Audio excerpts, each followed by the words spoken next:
Alors, je vais vous montrer la réalisation d'une génoise et derrière, je vais faire un biscuit roulé. Euh, Parce que comme ça, on va avoir une ganache au chocolat. Après, voilà, ça vous fait voir deux techniques. Donc, pour ma génoise, évidemment, encore une fois, avant de commencer, j'ai préparé ma plaque. Alors, en papier sulfurisé, graissé. Et j'ai préparé ma farine dans un petit moule à part. Et ma maryse. Donc là, en fait, je viens blanchir mes œufs entiers et mon sucre. Alors, encore une fois, en quantité, vous pouvez faire au batteur ou alors à la main, mais voilà, ou si vous le faites à la main, faites-le au bain-marie du coup.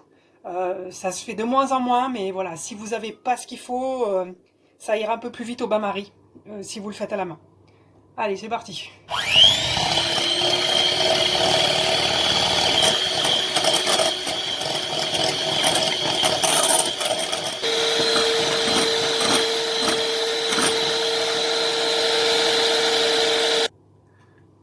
Donc mes œufs et mon sucre sont bien montés. On a bien incorporé de l'air.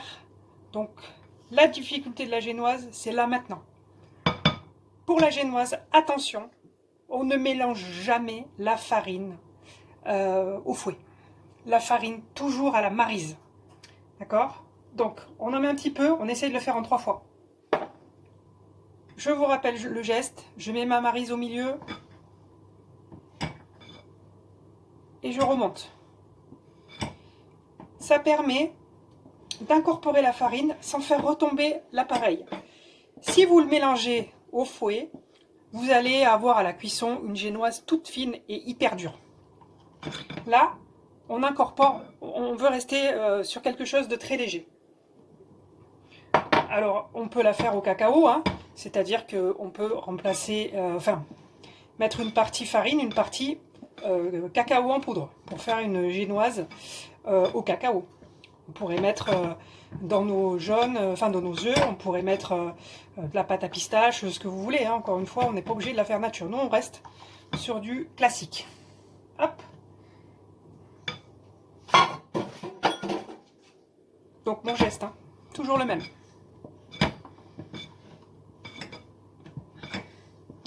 Évidemment, les droitiers, vous avez le droit de le faire dans l'autre sens. Hein. Vous trouverez les quantités en bas de la vidéo, comme d'habitude.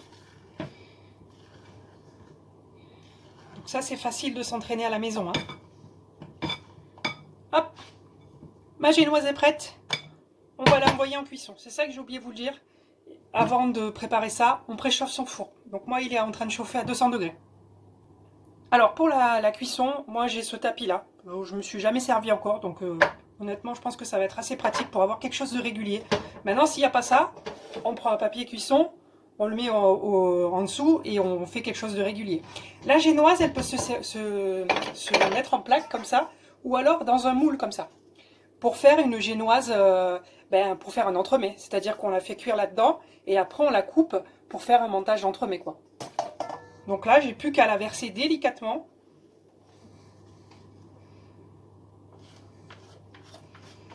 Il faut juste être régulier. Et encore une fois, quand on la met dans notre moule, de pas trop la remuer. Hein, parce que sinon, vous enlevez toute l'air et toute la légèreté de la génoise. Pas compliqué, hein, faut juste être délicat. Et ça, les cuisiniers, pas votre fort. Hein. Hop là. Donc là, je viens juste étaler pour avoir quelque chose de régulier.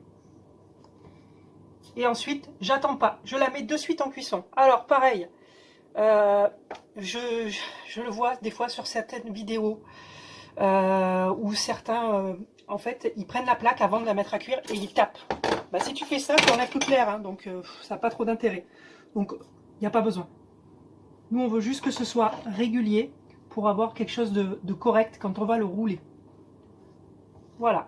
Hop. Allez, résultat après cuisson. Donc ça, c'est ma génoise une fois qu'elle est cuite.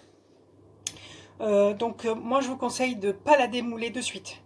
Attendez un petit quart d'heure avant de la démouler, qu'elle ait le temps de redescendre un petit peu en température. Et parce que là, la couche du dessus risque d'accrocher. Donc on la laisse reposer. On ensuite, on la démoule. Et en attendant, on va préparer notre ganache au chocolat. Bon, pour la ganache au chocolat, c'est très facile. Dans ma casserole, je fais chauffer de la crème avec un peu de miel. Le miel, il va apporter de l'onctuosité à notre ganache. Pas de beurre. On ne met pas de beurre dans une ganache. C'est une connerie. Pourquoi? Il y a déjà énormément de beurre de cacao dans le chocolat. Donc ça n'apportera rien à part la durcir et enlever du goût.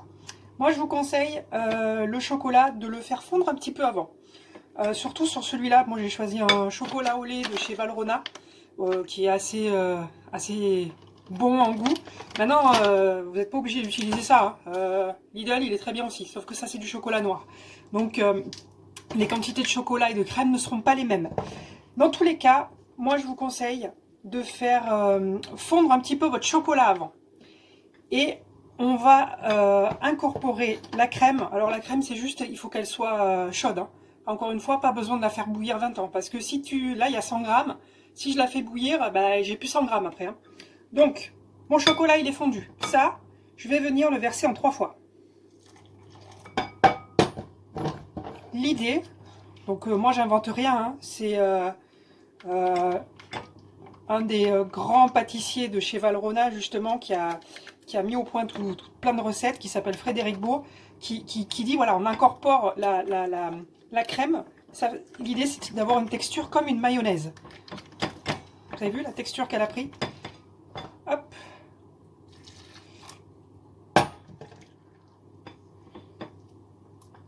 Et ça, par contre, moi, je vous conseille de la laisser à température ambiante. La ganache, vous pouvez vous en servir dans une tarte au chocolat. Là, on va la mettre dans le biscuit roulé. Si vous la mettez au frais, eh ben, elle va durcir et après, vous allez galérer pour pouvoir vous en servir. Donc là, on la laisse à température ambiante. Si on peut s'en servir de suite, si votre fond, par exemple, votre fond de tarte, il est prêt, vous pouvez verser votre ganache dès qu'elle est faite dedans, hein, sans problème. Hein. Et là, la dernière.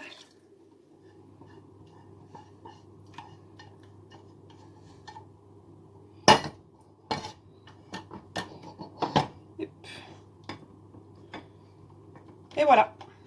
Donc là, vous avez vu, hein, mon geste, il est le même, hein, comme si j'utilisais un fouet, mais ne prenez pas de fouet. Pourquoi? Parce que vous allez incorporer de l'air et vous n'allez pas avoir une jolie ganache. Là, on va avoir une jolie ganache bien brillante. Voilà. Donc là, c'est fini. Donc on la laisse à température ambiante et on va voir le montage de notre biscuit roulé. Alors, pour le montage, sur ma petite plaque, j'ai décollé un petit peu les bords de chaque côté. Je prends un petit papier sulfurisé. Hop, et je le retourne. Là, si ça colle, bon là ça va pas coller, mais vous aider d'une palette délicatement. Voilà. Allez-y doucement quand même. Hein. Voilà, pour pas l'abîmer. Évidemment, le côté, celui-là, c'est l'intérieur. Hein. Alors moi, je vais le rouler dans ce sens, hein, on pourrait le faire dans l'autre sens. Donc maintenant, je récupère ma ganache. Je vais garnir. On pourrait un petit peu imbiber sa génoise, mais honnêtement, elle est bien moelleuse. On va garnir et on va rouler. Donc, je récupère ma ganache. Hein. Alors, elle est encore un petit peu liquide, mais elle va refroidir tranquillou. Donc là, je la verse. Vaut mieux ne pas trop en mettre et en rajouter s'il y a besoin. Et avec ma petite palette, ou avec ma maryse, hein, bien sûr, je viens et j'en mets partout sur les bords. Partout. Alors, après, là, j'ai fait une ganache. L'idée, hein, c'était de vous montrer comment on fait une ganache au chocolat. Maintenant, vous n'avez pas le temps de faire une ganache. Vous mettez de la confiture, du Nutella, bien sûr, ce que vous voulez. Hein. Donc là, maintenant, il ne me reste plus qu'à rouler. Alors, moi, je suis assise sur la plaque parce que je n'ai pas de plan de travail. Mais si vous vous mettez sur votre plan de travail, vous serez beaucoup plus à l'aise. Donc là, la partie délicate, on va le rouler. Alors, on va s'aider de son papier. Donc là, au début, il faut y aller doucement. Je vous montre une petite technique. Pour que ce soit plus facile à rouler et que ça ne se casse pas, avec un couteau, je viens légèrement inciser. Comme ça, en 3 fois. Je sais pas si vous voyez comme elle est brillante ma ganache. Et là, tac, ça va se rouler beaucoup plus facilement. Si vous voyez bien. Voilà. Je vais mettre de mon papier. Alors, voilà. Vous voyez? Et je continue. Juste, je pousse mon papier. Je l'aide un peu s'il faut.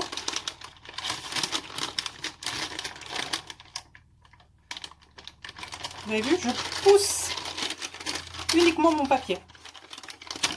Vous voyez? Hop là. Et quand j'arrive au bout, alors, hop là. Je me remets bien au milieu.